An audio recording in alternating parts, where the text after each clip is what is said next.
this video, I'll show you how to delete videos from your YouTube channel. We uploaded this in yesterday's video on how to upload a video to YouTube, and I wanted to show you the process of deleting it because I don't need it on my channel. If you've seen that video, you know why.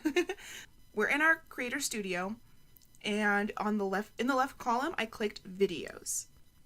Next, we're going to hit this three vertical dots. When I hover it, it says Options. Click it.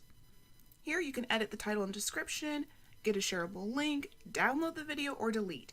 We are going to delete this video. Read the little warning because once you delete a video from YouTube, it is permanent and it cannot be undone. Check the box, click Delete Video. Once you do that, it's gone forever.